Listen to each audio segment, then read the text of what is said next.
He was just a lonely miner on a forgotten world, until he found an alien girl hanging from a pole, with a sign that read, "The Baron never forgives." That moment, his silence ended, and the universe began to remember its sins. The mines of Caldrus 9 were never meant for men, but for machines. When the company left, the machines rusted, and the men who stayed became ghosts. Jaron Holt was one of them, a human miner who hadn't spoken to another soul in nearly 6 years. Every morning, he woke to the same rhythm: oxygen check, drill charge, dust filter. The planet's air was thin and metallic, tasting like old blood. He kept a small radio tuned to static, pretending it was the hum of life. That morning, as the twin suns rose over the crater fields, Jaron caught sight of something that didn't belong. A dark shape against the pale horizon. At first, he thought it was another broken antenna or a scavenger's flag, fluttering in the wind. But when his visor zoomed in, his heart froze. It was a body. He rode his rover across the barren flats, engine whining through the dust storm. The closer he got, the clearer the figure became. Small, fragile, and suspended by her wrists from a steel pole driven into the ground. A girl, not human. Her skin shimmered faintly in the sunlight. Lavender with faint, blue veins glowing beneath, like starlight trapped under glass. Her head hung low, silver hair tangled and crusted with dust. Around her neck, a crude sign made of metal scraps read, "The Baron never forgives." Jaron stood there for a long moment, unable to breathe. The wind howled around him, carrying whispers through his calm. Her chest moved, barely. She was alive. He looked around. No footprints. No engines. Whoever did this wanted her found, or wanted to send a message. Jaron's hand trembled as he unclipped his plasma knife. The metal cuffs hissed as they melted under the blade, and the girl collapsed into his arms, weightless as air. Her skin was cold, pulse weak, eyes closed. Her breathing was shallow, but there. He glanced at the sign again, at the cruel words scorched into metal. The Baron. He'd heard that name, whispered in the canteen cycles. A warlord who ruled the southern mines with mercenaries and terror. But he thought those were stories. Now the dust had a new story to tell. Jaron loaded the girl onto his rover, wrapped her in his jacket, and turned toward his shelter. As he drove away, he saw something in the distance, a figure standing on a ridge watching him. Then it disappeared into the storm. The girl stirred faintly in his arms and whispered something he couldn't understand. A single word that chilled. His blood even through the static. Run. Hook. The hunted has become the savior. Jaron's shelter was carved into the side of an abandoned mining shaft, buried deep beneath layers of iron dust. Inside, the air was heavy but warm, recycled and filtered through an old atmospheric core he'd repaired years ago. He laid the alien girl on his cot. Her skin shimmered faintly against the dim blue lights, bruises painting her arms like shadows. He worked in silence, cleaning the blood from her wrists, patching the wounds with med foam. She didn't wake. "Who did this to you?" he muttered under his breath. Even though he knew she couldn't answer, Jaron scanned her vitals with his wrist pad. The readings glitched. Looping between normal and unreadable, her biology was foreign. Still, her heart pulsed steady now, and that was enough. He sat across from her and stared.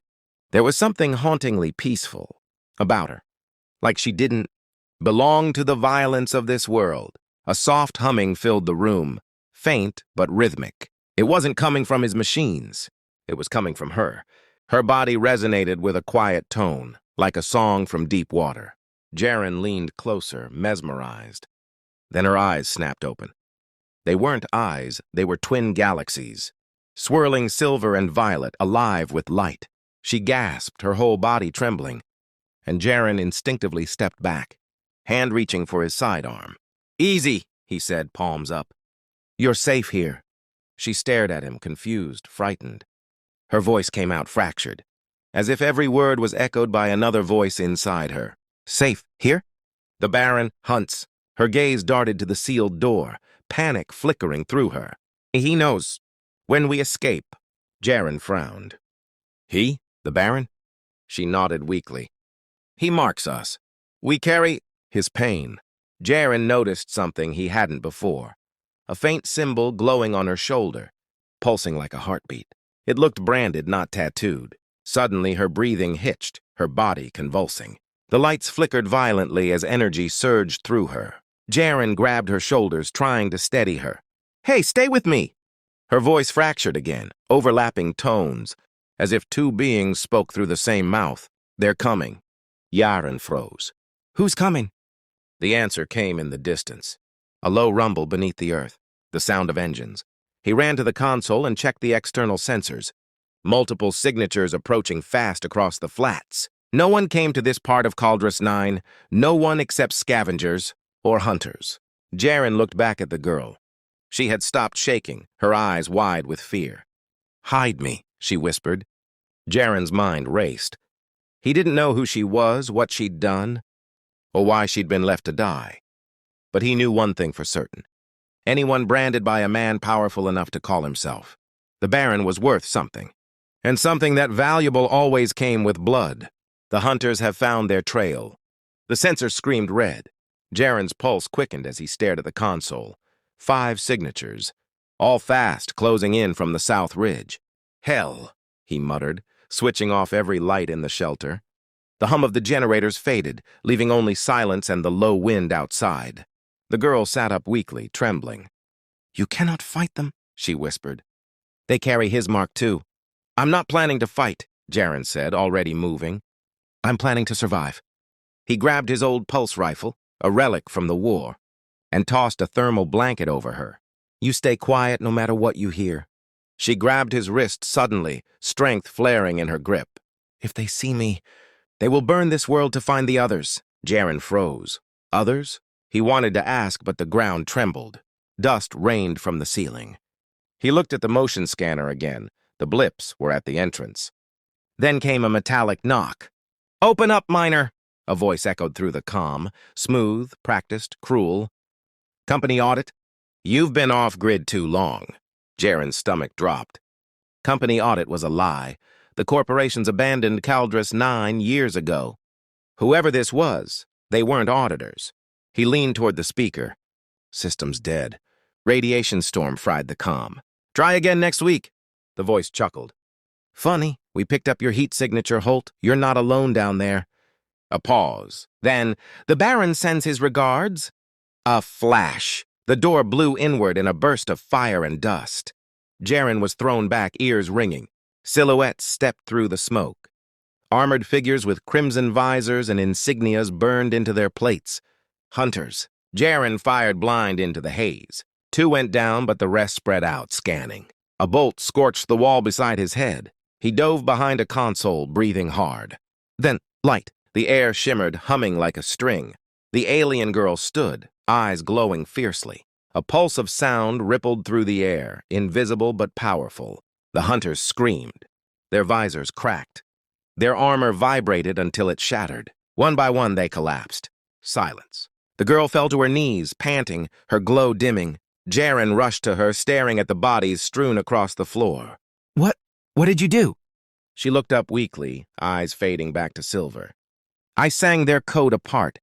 Jaren had no idea what that meant, but the horror on her face said she'd paid for it. Outside, thunder rolled, not from weather, but from engines. More were coming. "The Baron's wrath has only just awakened." Jaren and the girl left the shelter before sunrise, packing only what they could carry. The air was sharp, the sky the color of old ash. They rode north on his rover, through fields of broken machinery, skeletal drills, shattered domes, the bones of industry. Jaren kept glancing at her. She sat silently, hands clasped, hair blowing like strands of silver flame. "What's your name?" he asked finally. She hesitated. "Kaya." It suited her, delicate, melodic. "What are you, Kaya?" Her voice was soft, yet carried an ancient weight. "A prototype. We were made to heal the fractures your kind caused. We carry resonance, harmony. But the Baron twisted it. He made us weapons." Jaren gripped the controls tighter. "And now he wants you back." "He wants silence," Kaya whispered. "I am the last voice left." Jaren frowned. "You said there are others." "There were," she said, voice cracking. "Until he found them." They stopped near an abandoned relay tower. Jaren wanted to rest. Maybe find shelter before the next dust storm. But when he turned off the engine, Kaya stiffened. "He's listening," she murmured. Yaren froze. "What do you mean?" The tower behind them flickered to life. Static burst from the speakers, twisting into a deep, mechanical voice. "Run all you like, little song. My hunters never tire." Kaya clutched her head in pain as the signal grew louder. Jaren fired at the tower's base and it collapsed, silencing the voice, but not before Kaya whispered through gritted teeth. "He knows where we go next." Jaren exhaled sharply. "Then we go somewhere he can't." "Where?" she asked, trembling. He looked north toward the jagged horizon, a place even drones avoided. "The Canyon of Mirrors. Signal interference, there's total. He won't hear a whisper." Kaya looked at him uncertain. "And if he finds us?" Jaren revved the rover, the wind howling around them. "Then we make him listen." The hunted choose to turn toward the storm. The canyon was a scar on the planet's surface, a vast chasm, lined with metallic shards that reflected the light of two suns. It was said the miners who went in never came out, lost in their own echoes.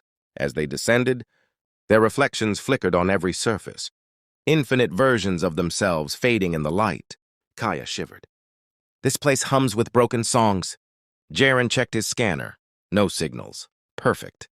"We'll camp here. Let him chase ghosts." Kaya knelt beside the canyon wall, placing her hand on the metal. It vibrated under her touch, soft tones rippling outward. "It remembers pain," she whispered. "Your people dug too deep here.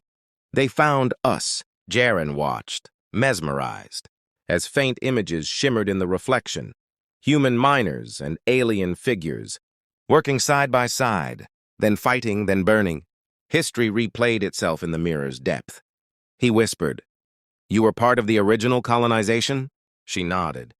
"Born from both. Human design, alien spirit. We were harmony, until greed sang louder." Before he could respond, a flicker moved behind them, not in the canyon, but in the reflection. Jaren turned. Nothing.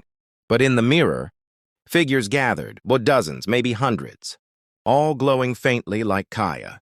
Her breath hitched. "They're echoes. The lost ones. The Baron's failures." Then the reflections opened their eyes. One stepped forward from the glass, reaching out. "Kaya." The canyon trembled. "Jaren, they're not real!" she cried. The reflection's eyes turned black. A shriek tore through the canyon, shattering mirrors in a wave of light.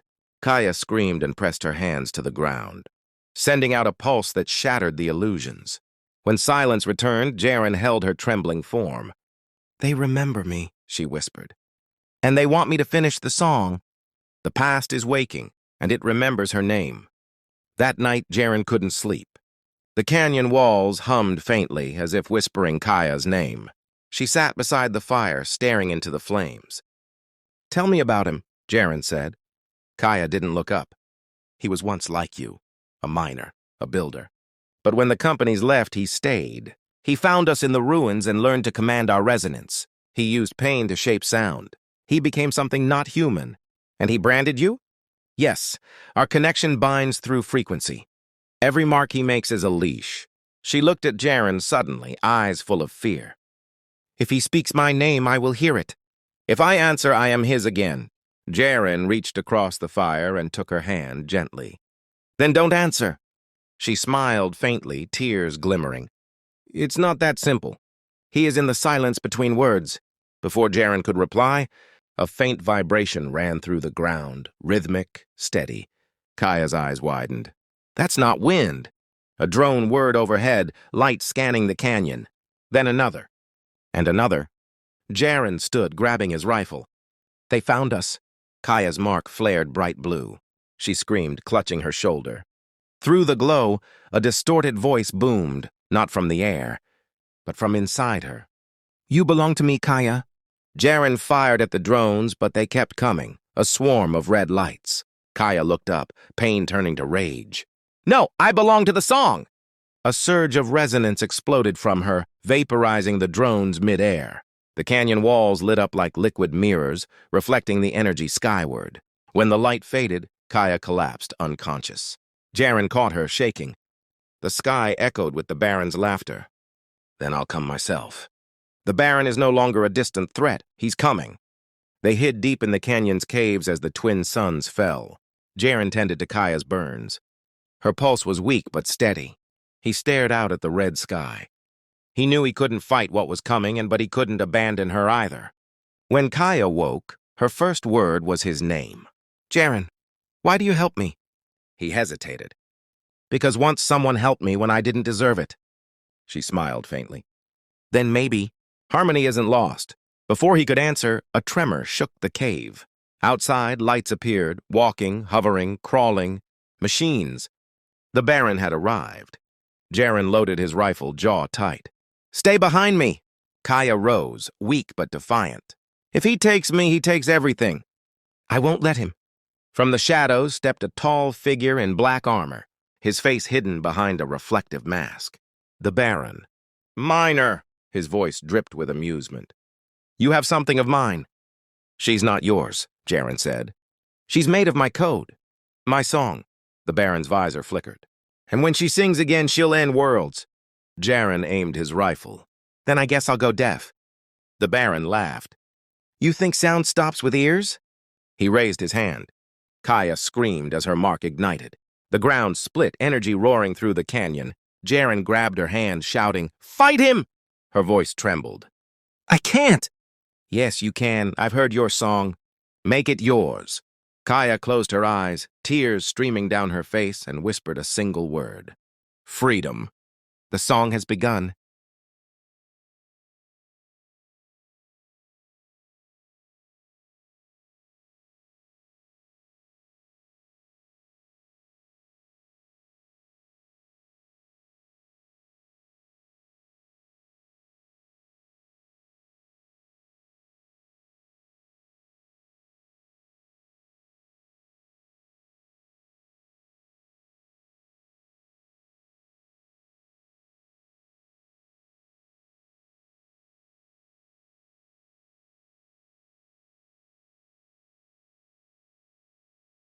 When Jaren woke, the world was quiet. The canyon was gone, replaced by a vast plain of glass. Kaya lay beside him, pale but alive. The Baron's body was nowhere to be seen. He touched her hand. You did it, she smiled weakly. Did I? Or did we just silence the wrong song? He helped her sit up. The wind carried faint whispers, like 1,000 voices humming just below hearing. Kaya frowned. They're not gone. The resonance remains. Jaren looked at the horizon. Then maybe that's a good thing. Maybe it's balance. Kaya tilted her head, listening. They're calling to me. Don't go, he said softly. She smiled. I have to. The song needs someone to carry it. Before he could speak, she kissed his forehead, light as air, and stepped into the wind. Her body shimmered, then dissolved into motes of light. The harmony departs, but echoes never die. Years passed. The mines were silent once more. But some nights, when the twin moons aligned, the dust glowed faintly, and a melody whispered through the air. Jaren grew older. His hands trembled now, but his heart was steady. He built a small transmitter on the ridge, one that broadcast nothing, just listened. He'd sit by it for hours, waiting, and sometimes, when the wind was just right, he'd hear her voice, faint but real. Jaren, the song lives. He'd smile, close his eyes, and whisper back, Then I'm still listening. Far above Caldrus 9, a light moved across the stars, and not a ship. Not a flare, but something alive. And in that endless silence of space, a single note echoed, the song of the girl who refused to die, and the miner who refused to forget. The Baron never forgave, but the universe finally did.